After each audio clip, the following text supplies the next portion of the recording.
കാണാം. പ്രധാനമന്ത്രി നരേന്ദ്രമോദിയുടെ രണ്ടാം വരവിൽ കൊച്ചിയുടെ വികസനത്തിനുള്ള നിരവധി പദ്ധതികളാണ് ഉദ്ഘാടനം ചെയ്തത്. നാവികസേനയുടെ കപ്പൽ നിർമ്മാണ കേന്ദ്രത്തിനുമപ്പുറം സമുദ്ര വ്യാപാര കേന്ദ്രമാക്കുക എന്ന ലക്ഷ്യത്തോടുകൂടിയുള്ള പദ്ധതികൾക്കാണ് വെല്ലിംഗ്ടണിൽ പ്രധാനമന്ത്രി ഇന്ന് തുടക്കമിട്ടത്. ഇന്ത്യൻ ഓയിൽ കോർപ്പറേഷൻ ലിമിറ്റഡിന്റെ LPG ഇറക്കുമതി ടെർമിനൽ കൂടിയെത്തിയതോടെ വലിയ കുതിച്ചുചാട്ടത്തിനാണ് കൊച്ചി ഒരുങ്ങുന്നത്. ഡാനി പോളിന്റെ റിപ്പോർട്ട് കാണാം.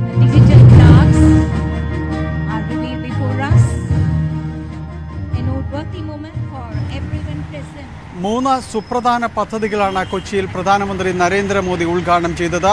അതിൽ രണ്ട് പ്രധാന പദ്ധതികൾ കൊച്ചി ഷിപ്പ്യാർഡുമായി ബന്ധപ്പെട്ടതാണ്.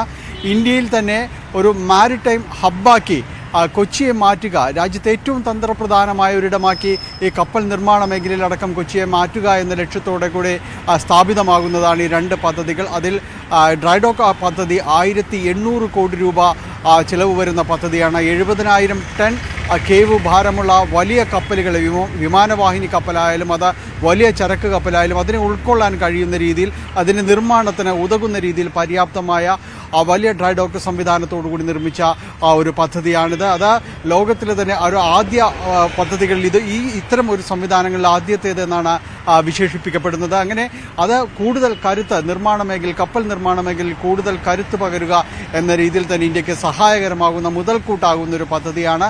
അതോടൊപ്പം തന്നെയാണ് ഇന്റർനാഷണൽ ഷിപ്പ് ഫെസിലിറ്റി സെന്റർ എന്ന് പറയുന്ന അടുത്ത പദ്ധതി. 970 കോടി രൂപയുടെ പദ്ധതി. ഒരേ സമയം തന്നെ 7 വലിയ കപ്പലുകളുടെ അടക്കം ഇവിടെ അറ്റകുറ്റപ്പണികൾ ചെയ്ത് പുരോഗമിക്കാൻ അതിൽ ചെയ്യാനുള്ളൊരു സൗകര്യങ്ങൾ അതിനുണ്ട്. ഷിപ്പ് ലിഫ്റ്റിംഗ് സംവിധാനമുണ്ട്. അങ്ങനെ വലിയ നിർമ്മാണ ശേഷിക്ക് കഴിയുന്ന രീതിയിലുള്ളതാണ് ഈ രണ്ട് പദ്ധതികളും പറയുന്നത്.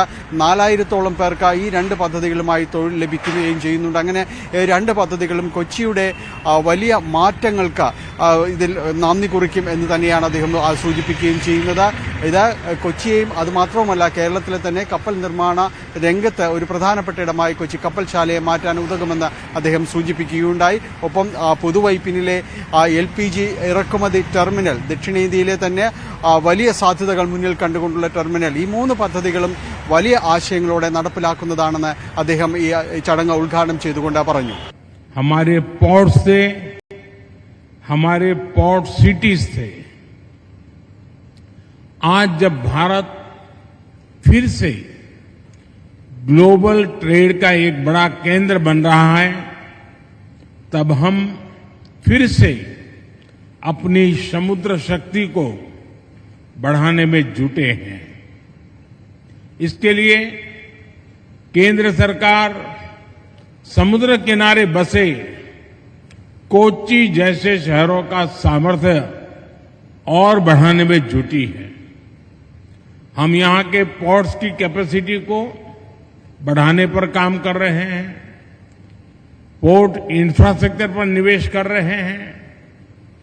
सागरमाला परियोजना के तहत पोर्ट्स की कनेक्टिविटी बढ़ाई जा रही है.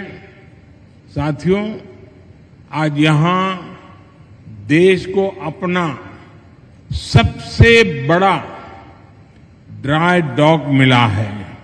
കേന്ദ്രം നടപ്പാക്കുന്ന വലിയ പദ്ധതികളിൽ കേരളത്തിൻ്റെതായ റോള് അത് കൃത്യമായി തന്നെ കേരളം നിർവഹിക്കുന്നുണ്ടെന്ന് ആ ചടങ്ങിൽ സംസാരിച്ച മുഖ്യമന്ത്രി പിണറായി വിജയൻ പറഞ്ഞു. കേരളത്തിന്റെ വലിയ കമ്പനികളടക്കം ഇതിൽ പങ്കെടുക്കുന്നു. കെൽട്രോൺ അടക്കമുള്ള കമ്പനികൾ ISROയുടെ ബൃഹത് പദ്ധതികളിൽ, ചന്ദ്രയാൻ അടക്കമുള്ള പദ്ധതികളിൽ എല്ലാം തന്നെ ഇവർക്ക് പങ്കാളിത്തത്തോടെ ഇതിൽ ഭാഗഭാക്കാകാൻ തന്നെ കഴിഞ്ഞിട്ടുണ്ട്. അങ്ങനെ കേരളത്തിൻ്റെതായ സംഭാവനകൾ കേന്ദ്രം നടപ്പാക്കുന്ന പദ്ധതികളിൽ കേരളം ചുമതലയോടുകൂടി നിർവഹിച്ചു പോരുന്നുണ്ടെന്ന് മുഖ്യമന്ത്രി പിണറായി വിജയൻ ചടങ്ങിൽ പറഞ്ഞു. We are delighted to have the Honorable Prime Minister Sri Narendra Modi ji in our midst. At the outset, let me extend a warm welcome to him and reaffirm Kerala's commitment to the overall development of our country by playing a supportive role as the host state in mega projects such as these. ഏതാണ്ട് അരമണിക്കൂറോളം നീണ്ട ചടങ്ങിൽ കൂടുതൽ സമയവും പ്രധാനമന്ത്രി തന്നെയാണ് സംസാരിച്ചത്. ഒരിടത്ത് പോലും രാഷ്ട്രീയം കലർന്നു വന്നില്ല. മുഖ്യമന്ത്രി സംസാരിച്ചപ്പോഴും അതോടൊപ്പം തന്നെ പ്രധാനമന്ത്രി സംസാരിച്ചപ്പോഴും ഒന്നും തന്നെ രാഷ്ട്രീയം കലർന്നു വന്നില്ല. അതിൽ പ്രധാനമായും ശ്രദ്ധയൂന്നിയത് ഇരു നേതാക്കളും വികസനം സംബന്ധിച്ചാണ്, വികസനത്തിലെ ഒരു പരസ്പര പങ്കാളിത്തം സംബന്ധിച്ചാണ് എന്നതാണ് ഏറ്റവും ശ്രദ്ധേയം. എന്തായാലും ഈ പദ്ധതികളെല്ലാം തന്നെയും രാജ്യത്തിൻ്റെ വികസനത്തിന്, കേരളത്തിൻ്റെതായ വികസനത്തിന് എല്ലാം തന്നെ ആക്കം കൂട്ടുന്ന പദ്ധതികളുടെ ഉദ്ഘാടനമാണ് കൊച്ചിയിൽ നടന്നത്.